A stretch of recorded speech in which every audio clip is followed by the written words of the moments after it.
Acara Presiden ke-7 RI Joko Widodo, Bung Rifai Kusumanegara. Selamat malam, Bung Rifai.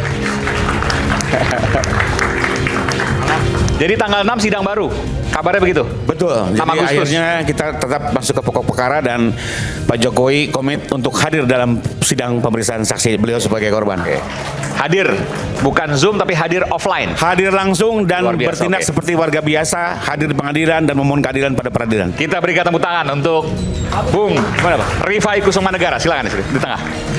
Pakar telematika yang juga tersangka fitnah ijazah Jokowi, Bung Roy Suryo. Selamat malam, Bung Roy. Ini yang bikin heboh, minta ganti rugi 206 juta rupiah. Iya, Mas Nanti saya mau tanya soal itu nanti. Nanti ada paparannya juga. Oke. Tapi saya ingin berterima kasih dulu kepada Mas Aiman dan juga rakyat bersuara. Disinilah 15 bulan yang lalu, saya, Dr. Tifa, dan satu lagi, itu kita tampil bertiga. Bung Rismon. Ya, jadi tanggal 29 April 2025 dan itu menjadikan tanggal untuk dakwaan kita, ya. Tapi memang sayangnya sekarang kita nggak bisa tampil bertiga lagi, Mas. Karena yang satu sudah berkhianat, ya, dan melarikan diri, ya, berkhianat dan nanti akan saya ceritakan. Lagi-lagi dia berbohong, Mas. Soal apa ini? Baru minggu lalu. Dia akan berjanji, pada durasi 1 jam lebih 9 menit.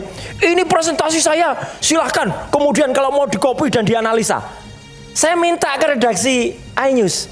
Jawabannya nggak dikasih dan tolong dihapus. Berarti, respon, kamu sekali lagi bohong dan pengecut. Itu, terima kasih. Oke, kita berikan tepuk tangan untuk Mas Roy Suryo. Selanjutnya Ketua Indonesia Police Watch, Bung Sugeng Teguh Santoso. Selamat malam, Bung STS. Oke. Terima kasih. Silakan Bung STS. Kemudian Hakim Agung periode 2011-2018 Profesor Gayus Lumbun. Selamat malam, Prof. Pengacara Roy Suryo, Bung Abdul Ghafur Sangaji. Selamat malam, Bung Sangaji. Saya langsung ke Mas Roy dulu. 206 juta rupiah minta ganti rugi ke Pak Jokowi. Gimana hitungannya tuh? Bukan Pak Jokowi, sudah koreksi. Oke, kemana? Oh, ke Polda? Bukan, ke Polda Metro Jaya. Jadi, saya bisa tampilkan, tadi sudah saya kirim. Boleh. Jadi 206 juta rupiah ke Polda Metro Jaya? Sistem informasi pokok perkara yang hari ini berlangsung di Pengadilan Negeri Jakarta Selatan. Ya, jadi itu hitungannya adalah memang sudah diatur dalam aturan kenegaraan, dalam aturan hukum Indonesia, bahwa ada minimalnya 500.000, ada juga maksimalnya adalah 100 juta. Nah, jadi ada dua, satunya lagi. Ya, oh iya ini. Ini oke ya. Ya ini. Coba bisa dijelaskan. Ya. Jadi saya hari ini Mas Roy mendaftarkan gugatan pra peradilan ketiga. Ya, dan alhamdulillah saya harus apresiasi kejaksaan akhirnya hadir dalam bentuk surat. Jadi minggu yang lalu mereka nggak hadir.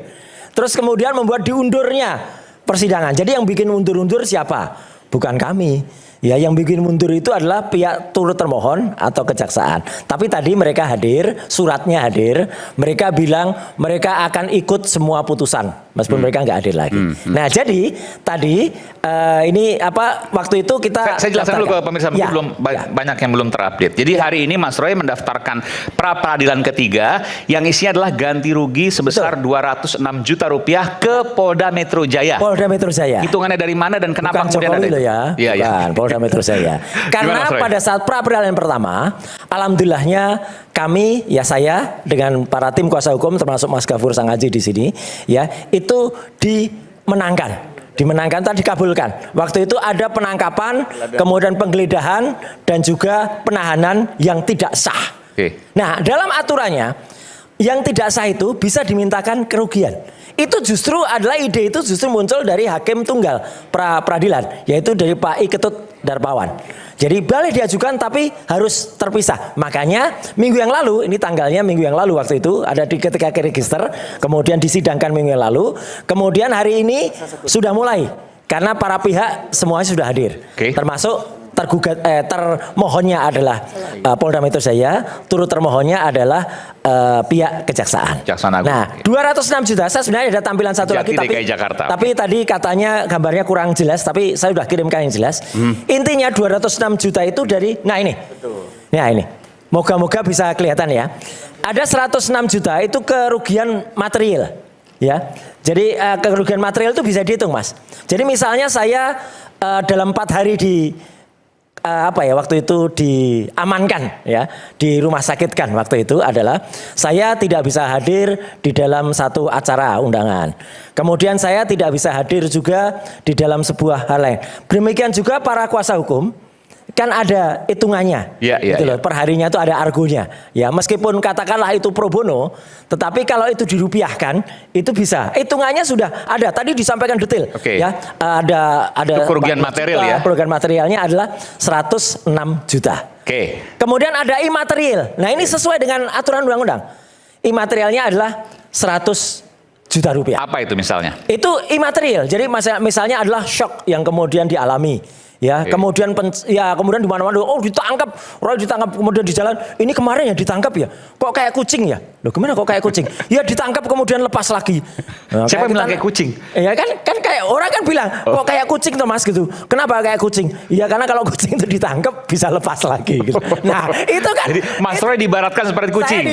Untung kucing, bukan satunya ya gitu. Kalau satunya kan parah lagi. Untung. Nah, itu kemudian kita hitung.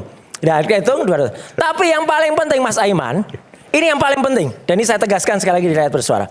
Kalaupun ya dikabulkan 206 juta, kalaupun tidak ada 1 rupiah pun yang masuk kantong saya atau masuk kantong para lawyer, karena ini sudah kita ikrarkan, kita akan berikan untuk yayasan sosial yang nanti akan kita data. Jadi tidak ada yang kami terima pribadi. Yayasan sosial apa? Ya, yayasan sosial yang mungkin dari yayasan teman-teman yang mungkin keagamaan. Itu ada. Itu. Karena apa Mas Aiman? Kami nggak perlu lagi terima itu. Karena cukup uang itu saya pakai saja. Nah, ini bukanya di muka. Uang itu saya pakai saja, ya, nggak usah kemudian diterimakan kepada saya, ya. Jadi biarkan teman-teman yang lebih berhak, yang lebih memerlukan. Jadi kalau nanti misalnya dikabulkan oleh hakim, uangnya seluruhnya akan diserahkan ke yayasan sosial. Yayasan sosial. Tidak ada yang saya terima maupun kuasa hukum yang terima. Kalau nanti mungkin butuh penjelasan, nanti mungkin Mas Gafur bisa nambahkan. Gitu, Mas. Itu intinya. Jadi ini baru sidang pertama, nanti kita akan simak mungkin Jumat pekan depan kalau hitungannya Kamis, putusannya Kamis. Ya, karena besok pekan depan ya. Pekan depan. Besok itu adalah jadwalnya adalah untuk jawaban dari pihak termohon. Kemudian ada replik sudah kita masukkan. Repliknya penting soalnya yang akan menyampaikan namanya replik Harun. Itu replik. Kemudian ada duplik dari sana. Ya. Kemudian duplik nanti siapa? Duplik dari pihak termohon. Ya, kemudian setelah itu hari Jumatnya itu ada pembuktian dari pihak kami. Hitungannya itu real. Jadi nanti ada nota-notanya semua, bukan fiktif itu. Ada nota-notanya. Misalnya kami harus membayar apa itu ada. Nah, itu Jumat. Kemudian nanti Senin pembuktian dari pihak termohon, ya. Kemudian Selasa itu kesimpulan. Rabu istirahat. Kamis kesimpulan. Itu putusannya. Nanti kita simak sama-sama dan terima kasih. Saya tutup lagi kaosnya karena biasanya buka kaos itu terakhir, ini saya tutup dulu lagi. Ya. Oke, kita berikan tepuk tangan untuk Mas Roy Suryo. Saya ingin ke Bung Ferdinand dulu. Bung Ferdinand, apa yang membuat Anda begitu yakin? Dan ini tampilan Anda pertama loh nih di Rakyat Bersuara terkait dengan kasus ijazah kalau yang lain. Bahwa Mas Roy dan Dr. Tifa itu layak disidangkan dan punya dugaan ya bersalah. Ya, terima kasih Mas Aiman.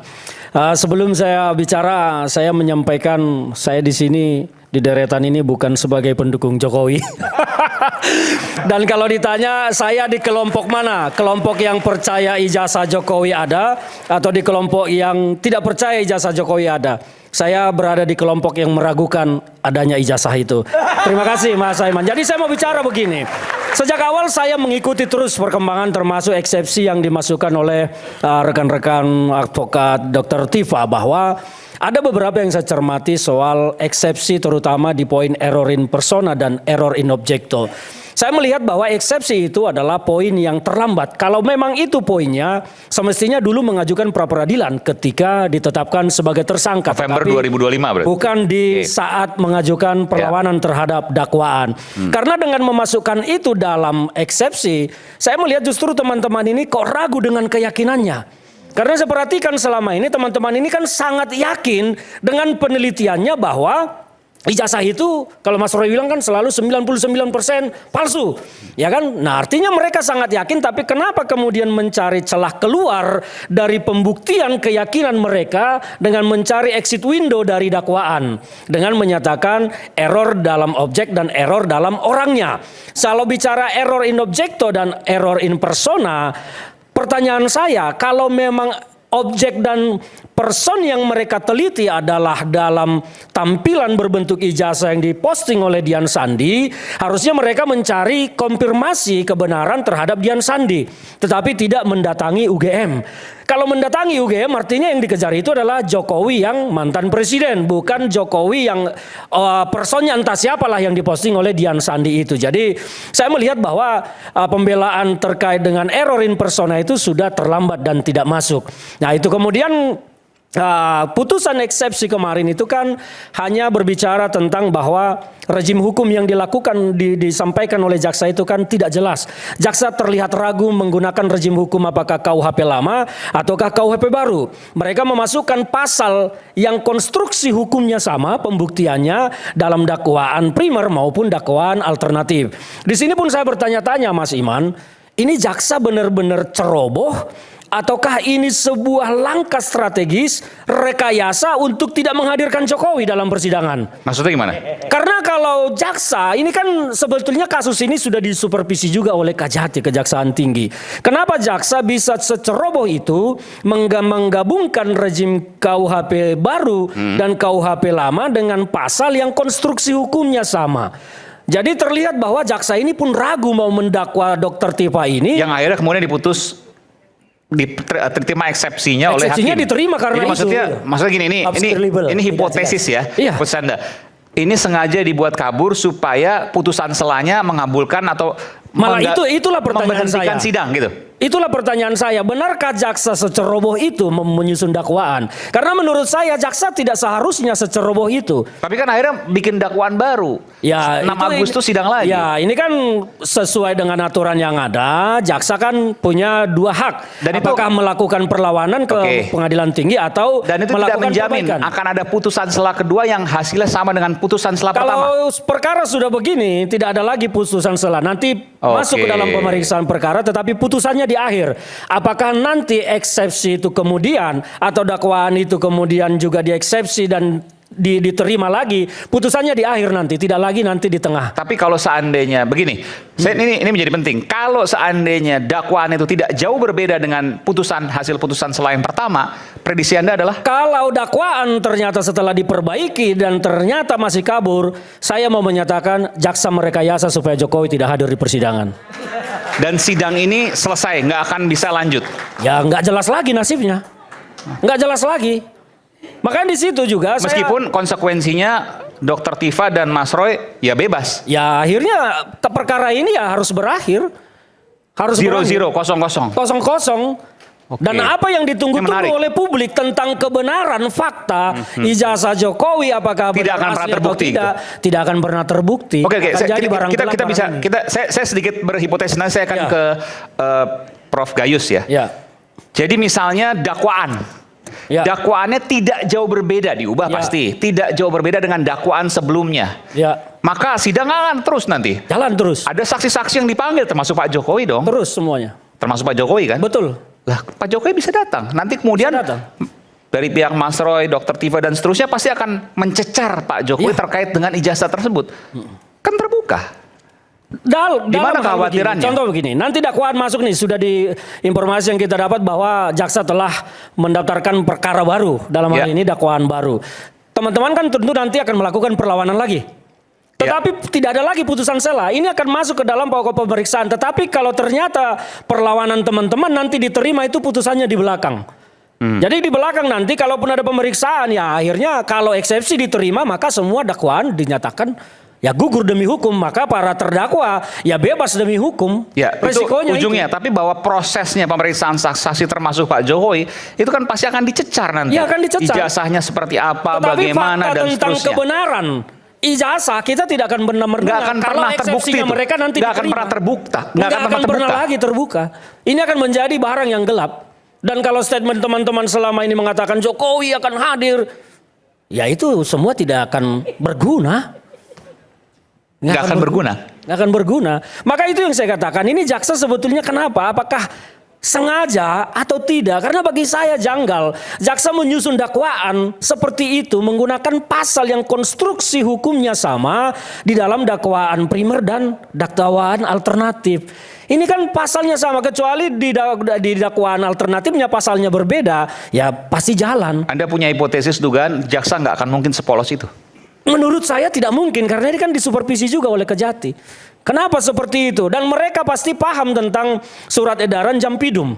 SE Jampidum itu kan ada tentang penyusunan dakwaan pada masa transisi peralihan dari KUHP lama ke KUHP baru. Kalau mereka mengacu ke situ, tentu tidak akan keliru membuat dakwaan yang kabur seperti itu, menggunakan dua rejim hukum dengan pasal yang sama konstruksi hukumnya. Pasal 433 dengan pasal 310 itu kan konstruksi hukum pembuktiannya sama, identik 100%. Pasal 310 di KUHP lama kan menjadi pasal 433 di KUHP baru. Jadi ini kan dibuat dakwaan utama 433, alternatifnya 310. Nah ini hakim mau melihat yang mana? Kalau 433-nya tidak terbukti, otomatis 310 nggak terbukti. Jadi apa gunanya dakwaan alternatif? Alternatif itu dibuatkan karena kalau dakwaan primernya tidak terbukti, maka alternatifnya bisa terbukti. Nah dalam hal ini kalau 433 tidak terbukti, otomatis 310-nya juga tidak terbukti. Jadi apa gunanya dimasukkan dalam dakwaan alternatif? Kan seperti itu.